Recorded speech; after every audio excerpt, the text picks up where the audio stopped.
আগামীতে যদি free fair election হয় আমরা সরকার গঠনের মতো সক্ষমতা আমরা তৈরি করতে পারবো। বাংলাদেশে একটা বিকল্প রাজনৈতিক তৃতীয় শক্তি না প্রথম শক্তি হবে, কারণ আওয়ামী লীগ বিএনপি ক্ষমতার শাসন ব্যবস্থা 30 বছর ধরে মানুষ দেখেছে, মুদ্রার এপিট ওপিট। আওয়ামী লীগ আজকে কেন অস্তিত্ব সংকটে ভুগতেছে, কেন তারা বলছে যে তারা ক্ষমতায় না থাকলে শিয়ালে খাবে, কেন তোফায়েল আহমেদের মতো বর্ষিয়ান নেতা বলছে আওয়ামী লীগ ক্ষমতা থেকে গেলে পরের দিন 5 লক্ষ লাশ ফেলবে, কারণ তারা তো জানে যে তারা 5 লক্ষ মানুষের লাশ ফেলেছে, সুতরাং তাদের পরিবার পরিজন আত্মীয় স্বজন তো প্রতিশোধ পরায়ণ হয়ে আছে। আজকে তো ইতিহাস পাল্টে দেওয়া হয়েছে। আওয়ামী লীগ তার নিজস্ব একটা মনমতো একটা ইতিহাস তৈরি করেছে, প্রকৃতি ইতিহাসকে ধর্ষণ করে।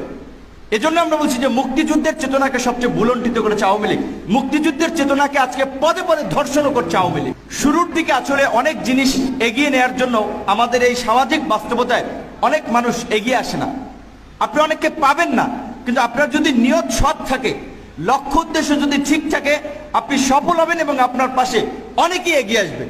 এবং আরেকটি কথা হচ্ছে, ধরেন আমাদের ইয়ং যেহেতু ফোর্সটা, আমাদের ছাত্রদের ওই সময়ের ফোর্সটা তো বিভিন্ন বিশ্ববিদ্যালয় থেকে এসেছে। শ্রমিক অধিকার পরিষদের দায়িত্ব অনেকে নেওয়ার জন্য বললে অনেকে রাজি হয় নাই, যে না শ্রমিকের আমি ইয়ে করবো না।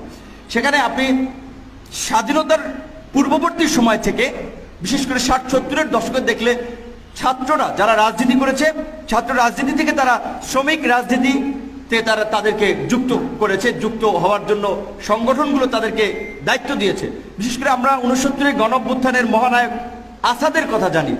আসাদকে মাওলানা ভাসানী তখন দায়িত্ব দিয়েছিলেন যে হাট হরতাল সফল করার জন্য, গ্রামে গ্রামে যে হাটে টিন দিয়ে যে পিঠে ঢোল দেয়, সেই ঢোল দিয়া মানে হরতাল সফল করার জন্য তাদেরকে দায়িত্ব দিয়েছিল, এবং শ্রমিকদেরকে সংগঠিত করার জন্য, যেটা আদমজি থেকে শুরু করে বিভিন্ন জায়গায় সে সময় শ্রমিকদের যে ভূমিকা ছিল। সেই কারণেই স্বাধীনতার যে আজকে তো ইতিহাস পাল্টে দেওয়া হয়েছে। আওয়ামী লীগ তার নিজস্ব একটা মনমতো একটা ইতিহাস তৈরি করেছে, প্রকৃতি ইতিহাসকে ধর্ষণ করে। এজন্য আমরা বলছি যে মুক্তিযুদ্ধের চেতনাকে সবচেয়ে ভুলণ্ঠিত করেছে আওয়ামী লীগ, মুক্তিযুদ্ধের চেতনাকে আজকে পদে পদে ধর্ষণও করছে আওয়ামী লীগ। যে আজকে যে মুক্তিযুদ্ধের যে সেই চেতনা, 2রা মার্চ যে পতাকা উত্তোলন করেছিল ঢাকা বিশ্ববিদ্যালয় থেকে ছাত্র নেতারা, 3রা মার্চ যে পল্টন ময়দানে আপনার স্বাধীনতার ইশতেহার পাঠ করেছে, সেখানে স্পষ্ট বলা আছে যে কৃষক শ্রমিকের রাজনীতি কায়েম করতে হবে। সেখানে কৃষক এবং সাংবাদিকের কথা বলা নাই, উকিলের কথা। ওই সময়ের রাজনীতিতে ফোর্স ছিল কৃষক এবং শ্রমিকরা, তাদের অংশগ্রহণ ছাড়া কোনো আন্দোলন সফল করা সম্ভব ছিল না। যে কারণেই তাদের নামটা কিন্তু ওখানে স্বাধীনতার আপনার ইশতেহারে বলা হয়েছিল যে কৃষক শ্রমিকের রাজনীতি কায়েম সহ নির্ভেজাল গণতন্ত্র কায়েম করার কথা বলা হয়েছে।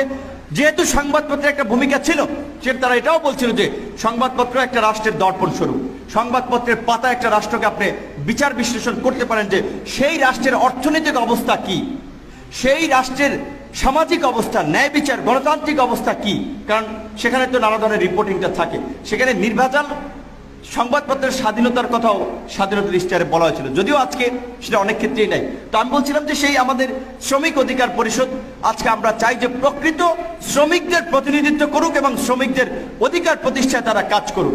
আমাদের যুব অধিকার পরিষদও আপনার সেটা বলতে গেলে আরো সময় লাগবে, আমি সময় নেব না। আমি বলবো আমাদের প্রত্যেকটা অঙ্গ সংগঠন এবং মূল সংগঠন থেকে তৈরির এ ধরনের কিছু আকস্মিক ঘটনা ইতিহাস আছে, যেগুলো অনেক মানুষের কাছে রহস্য মনে হবে, এবং এগুলো নিয়ে আপনার গবেষণা করার ইয়েছে যে একটা সংগঠন সফল সংগঠন হওয়া, একটা নতুন রাজনীতিকে কিভাবে অল্প সময়ের মধ্যে সমাজের মানুষকে ছড়িয়ে দেওয়া যায়, অনেক এক সময় হয়তো এগুলো নিয়ে বিশ্লেষণ হবে।